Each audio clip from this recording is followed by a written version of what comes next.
Welcome back, Math 9. Today we are going to focus on our unit review, or some people like to call chapter review. It's going to be everything about polynomial expression and operation that we did. As you may know, this unit is quite large in terms of the content size, so I'm going to point out a few significant parts of this unit. So have that in your mind. I'm using most of a textbook review questions in order to go over some. So very first thing that we learn before we do any type of operation, we learn about, I'm gonna bring it over here. Yeah. We learn about some of those terminologies and how we can identify those terminology.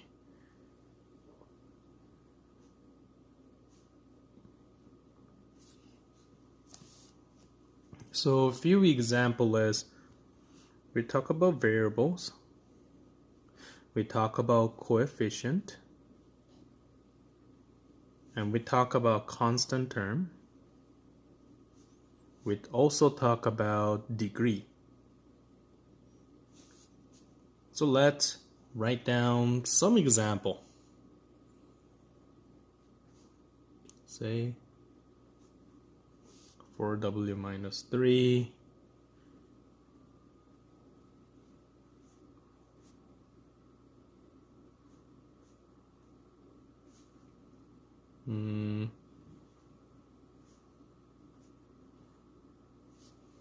something like that. So we have 4 different type of expression. When you talk about variable, that is alphabet that we can substitute some values in. So for the first expression, variable is w, second one is b, third one is y, and fourth one is ab, something like that. It's actually a and b, so I'm gonna put comma in between. Variable is something to be substituted, or if it's equation, something that you need to find out, even though we're not gonna do equation in this unit. Coefficient.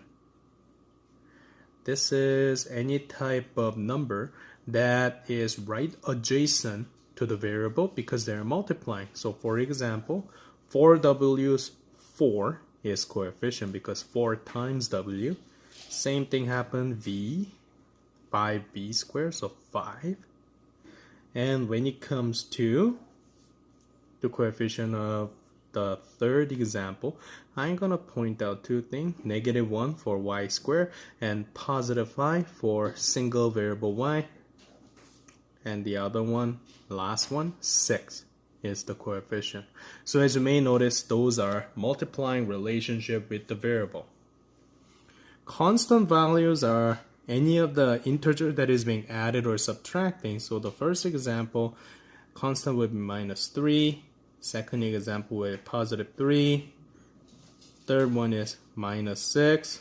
Fourth one is +7. We also talk about the degree.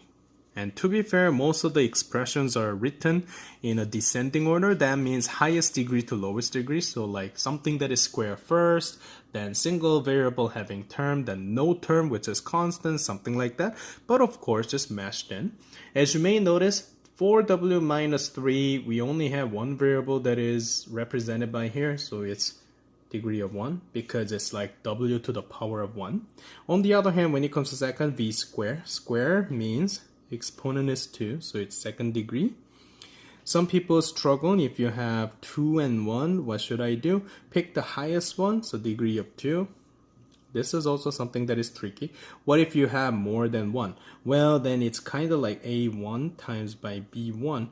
We are combining these together if you have more than one type of variable in an expression. So 6ab plus 7's degree is 2 degree.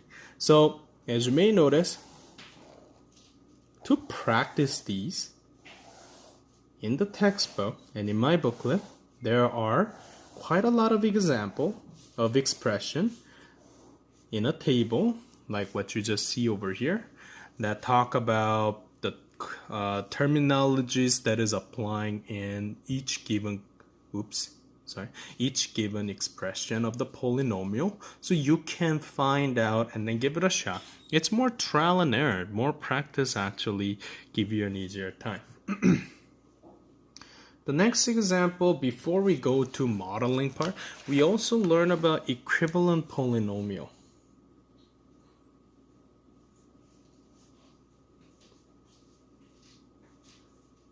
Equivalent polynomials, ladies and gentlemen, is basically fancy name of saying which expressions are identical.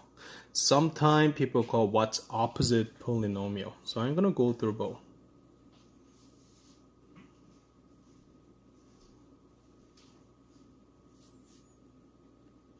If there's an expression, let's say negative 3x squared plus 3x minus 11, 3x minus 11 minus 3x squared, we need to find out if these two are equivalent fraction or opposite polynomial.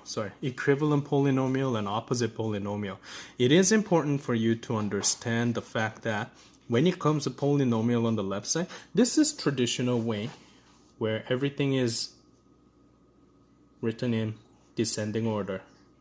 As you may notice, the second polynomial expression, the highest degree is on the other side. So why don't I bring this all the way to the first? Then, if I rewrite, negative 3x squared plus 3x minus 11. And this is what you can compare. As you may notice, these two expressions are equal together.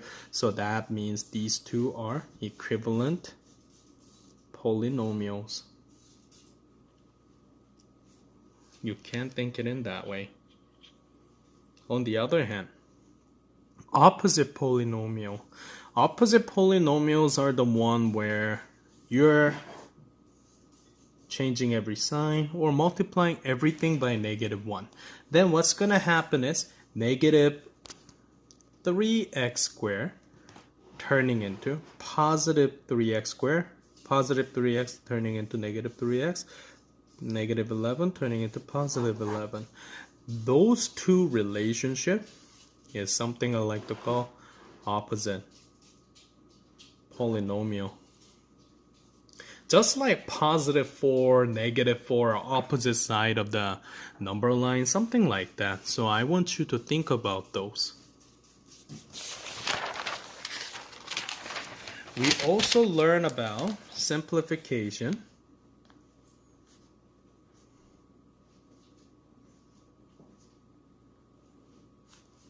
of like terms. First thing first, we need to understand or recall what was like term.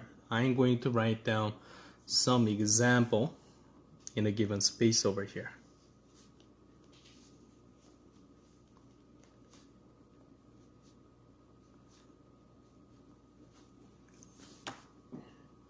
Right. At this situation, like terms are the one where we can combine together. What I mean by that is, a good example is this negative 2x squared and positive 5x squared. We can actually combine them together. What I mean by that is, imagine you're adding them together. Then, as you may notice, 5x squared plus negative 2x squared is what you have. As you may notice, we have a same degree, same variable.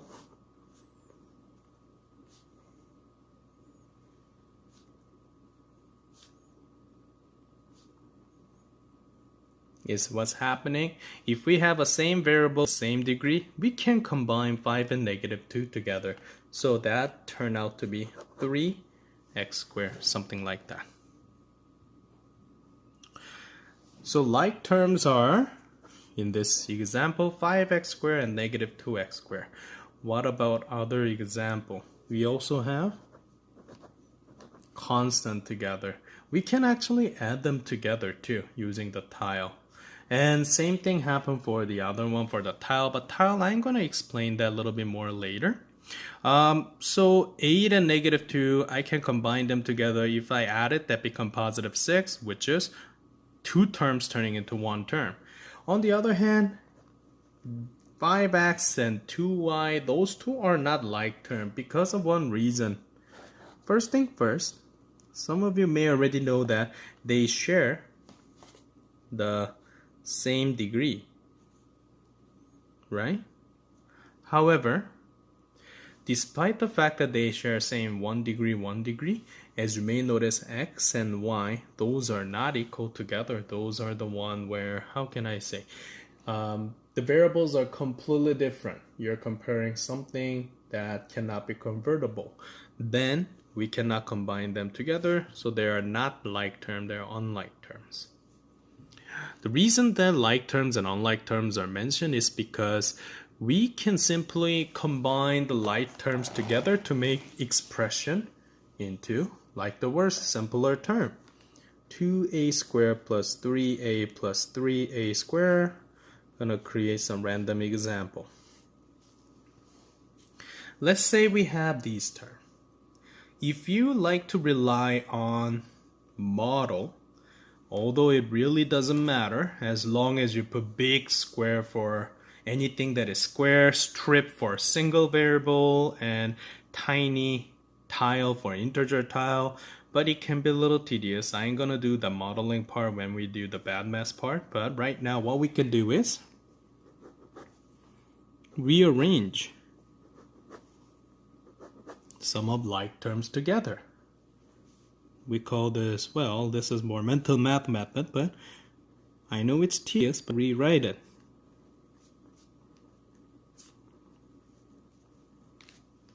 Then in that case, we can combine the like terms together using everything on one side. 2 plus 3 is 5, 5 minus 1 is 4, 4 minus 4 is actually 0, so funny thing is, these are all cancelled out. If you use your algebra tile model, that's actually 0 pair. 3a minus a, that's 2a. So my whole expressions actually simplify in 2a. Now when it comes to one of our last one, we learn about bad math, especially addition, subtraction, multiplication, and division. Related to any of those, know the fact that sometimes you're talking about binomials, sometimes you're dealing with monomial, sometimes you need to deal with trinomials. In grade 9 math, these three, binomial, monomial, trinomials, those are the ones that you will see most often. As soon as you go to the next grade, grade 10, you're going to see way more. But let's go through some example using a scenario. Let's say I have a rectangle and I have to deal with a question that asks what's my perimeter versus what's my area. I'm gonna use perimeter using the mental math method, and area, why not using what you might call a tile method. Perimeter, it's easy because I need to add top and bottom, which is equal together, left and right, and add them all together. So perimeter is 3a plus 5 plus 3a plus 5 plus 3a plus 3a, something like that. Or some people do this, 2, 3a plus 5, because they're multiplying, and 2 times 3a, which is also okay. If I use this multiplication method, then know the fact that you have to distribute them evenly. So 2 times 3a, that's 6a. 2 times 5, that's 10. Plus 3 times 2, that's 6. And don't forget the a. Rearrange. Descending order. 1 degree to nothing degree. 6 plus 6, that's 12a plus 10. That is how you find the perimeter. I just create a scenario, a quick one.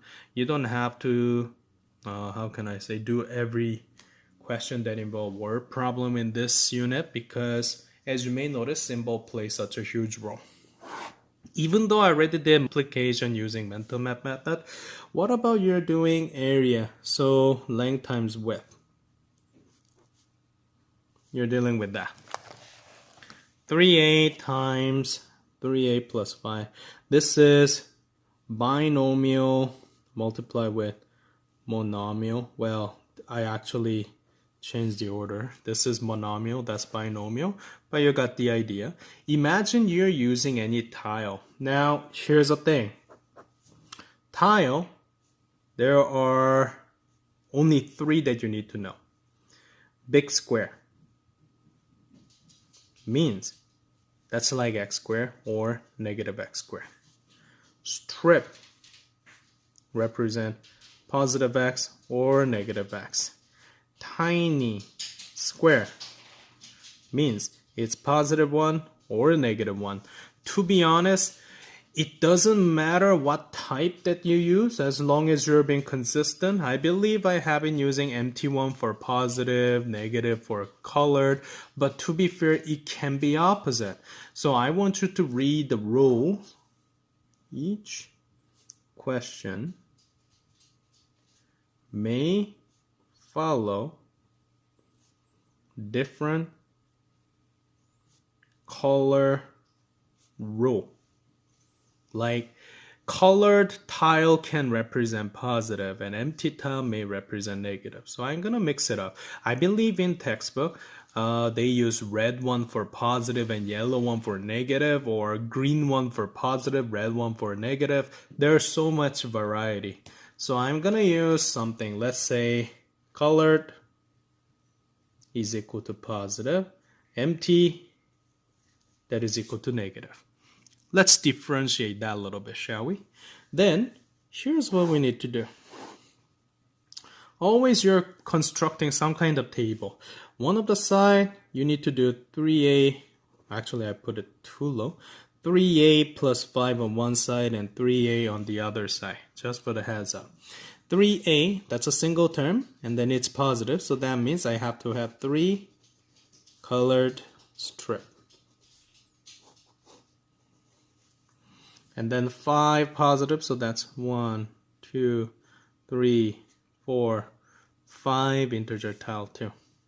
I should have made positive for empty because it take a long time, but in any case. 3a means same thing.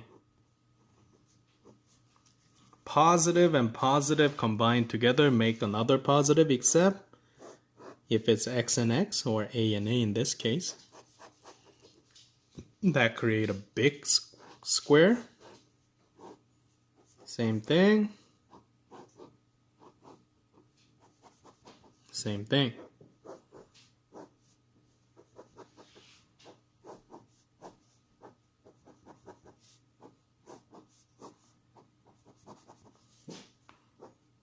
And keep going. If you have color and non-color situation, that's when you do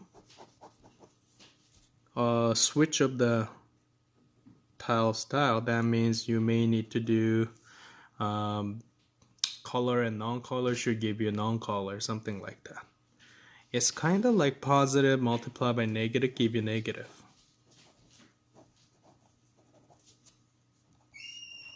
I got a little lazy and then I have more to do, so here's what I did.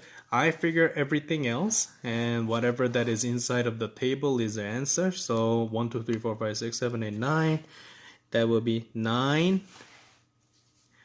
squared plus 15a if you count everything. That's how you do multiplication. We need to do division too, so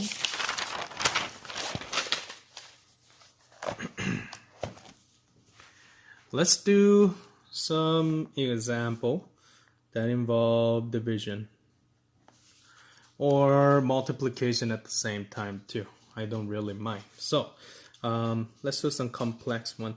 Negative 18pq plus 3p squared minus 9q divided by 3 multiplied by multiply by 5p. Why not? Something like that. First thing first, the top numerator is trinomial divided by monomial, then multiply by monomial. So as you may notice, we have a lot of things going on in here too. When you do division, it is a good idea to separate each of the term inside a polynomial and rewrite that expression. Instead of the whole thing, negative 18pq over 3 plus 3p squared over 3 minus 9q over 3, something like that. But you may notice that I am dealing with my division first, and then I am going to deal with any multiplication, addition, those kind of things. So have that in your mind. 18 divided by 3, that gives you 6. 3 divided by 3, that's cancel out.